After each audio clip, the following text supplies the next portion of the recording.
I'm here today to talk to you about medical marijuana benefits and supporting the push for the legalization in the United States. So I wanted to start with a brief kind of background on the history of marijuana. So it dates all the way back to 2737 BC. Emperor Shen Ning was actually prescribing marijuana tea to help treat gout, rheumatism, malaria, and even poor memory.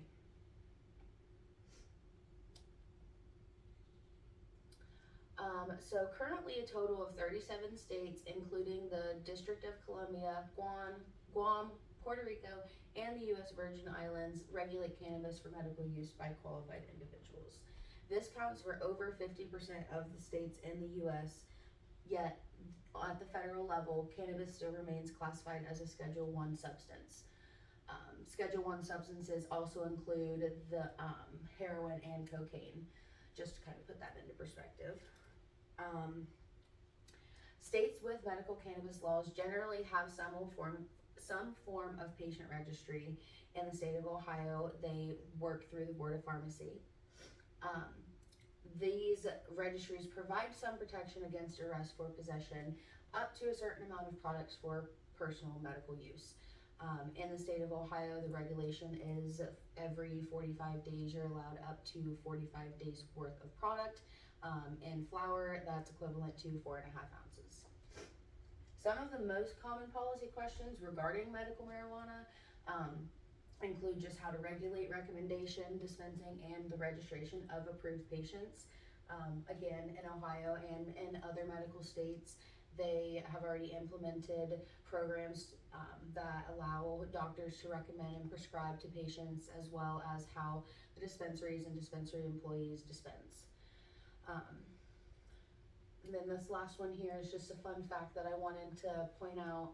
So back in 1999, Marinol was actually placed on the Schedule 3 of the drug schedule. However, Marinol is a synthetic THC product that is used to help control nausea, vomiting, and other ailments from cancer and chemotherapy treatments.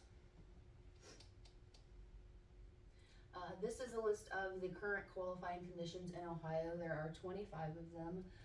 Your most commonly used when applying for the medical marijuana card are cancer, Crohn's disease, fibromyalgia, positive status for HIV, Tourette's syndrome, epilepsy, post-traumatic stress disorder, and Parkinson's disease.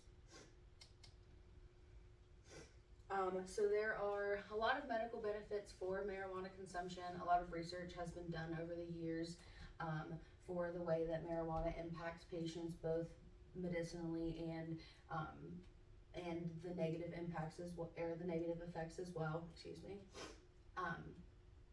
So there was actually a study done that indicated the potential therapeutic value of cannabinoid drugs, primarily THC, for its use for pain relief, control of nausea and vomiting, and appetite stimulation.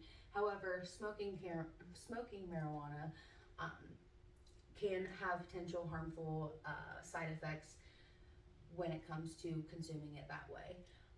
Typically, patients get recommended to vape flower over smoking it, just because when you vape it, you're avoiding inhaling those carcinogens and the toxins that could come from smoking it. The psychological effects of cannabinoids, such as anxiety reduction, sedation, and euphoria, can also influence their potential therapeutic value. So a lot of patients will resort to medical marijuana for treatment of anxiety and depression, as well as their post-traumatic stress disorder. So there have been a lot of studies that have helped to prove this. So what makes up the cannabis plants? There are many cannabinoids that make up the cannabis plant, but I wanted to point out the most common, the 5 most common that are found and that are typically used in medicinal treatment. Obviously we have Delta 8 and Delta 9 THC, which is going to give you the psychoactive euphoria feeling. That's typically the one that makes you feel high. Cannabidiol, which is CBD, that one is primarily beneficial to help relieve pain and inflammation as well as anxiety. CBG is very similar to CBD in the way it interacts with your CB2 receptor. You have your CB1 and CB2 receptors in your endocannabinoid system. So CBG helps with, like I said, with pain, inflammation, but it can also help out with for gut health and patients with glaucoma. CBC is another one that's non-psychoactive, similar to CBD and CBG. It can help patients feel more uplifted, give them a little bit of motivation. It has also been shown to encourage the human brain and its viability to reproduce and develop cells, also known as neurogenesis. CBC also plays a significant role in anti-cancer and anti-tumor treatments. And then CBN is the last one here. Like all the others, it's going to help with pain, inflammation, but this one actually is known to help as a sleep aid, has very sedating effects. And then these are just a brief list of the cannabis terpenes. Terpenes are natural chemical compounds that are found in cannabis as well as your day-to-day plants, vegetables, fruits, even animals. As of right now, there are 400 known terpenes, but like I said, these ones are going to be your most common. Typically, patients lean and gravitate more towards limonene, terpenoline, and caryophyllene for the more energetic, motivating, and pain relieving side effects and effects that they have. And then I just wanted to throw in a few Ohio marijuana patient testimonials, just basically talking about how they got into the cannabis program, what their qualifying condition was, and how marijuana has impacted them and helped benefit them in their treatment. So Rebecca here, she was diagnosed with fibromyalgia when she was 19. She was on several different prescription drugs that were causing her side effects that were almost unbearable, as well as her pain was still just kind of staying the same. So after she got to talking to her doctor, she started using medical marijuana, and she says that the quality of her life has improved significantly. And so that is Rebecca's story. And then this is Anne. Anne also has fibromyalgia, but she's a little bit older than Rebecca. She also suffers from Parkinson's, depression, anxiety, arthritis, and spinal stenosis. Again, she was taking several pills a day, and with her condition, after she had gastric bypass surgery, taking that many pills a day was just causing her to feel more loopy and sick than anything. She wasn't getting any medical benefits from it. Unfortunately, her doctor was against her use of medical marijuana, but she decided to take the plunge and try it out anyways. And she says that within a couple of weeks, she started to feel much better after consuming medical marijuana. Whether she was partnering those up with her prescription drugs or using it alone, she still felt like she was improving her quality of life that way. So. And then John here, John was actually an Iraq war veteran. He served 12 years active duty, and when he got back after facing serious injuries and having to see some traumatic things, he struggled to get to sleep at night. He struggled to get to sleep, stay asleep.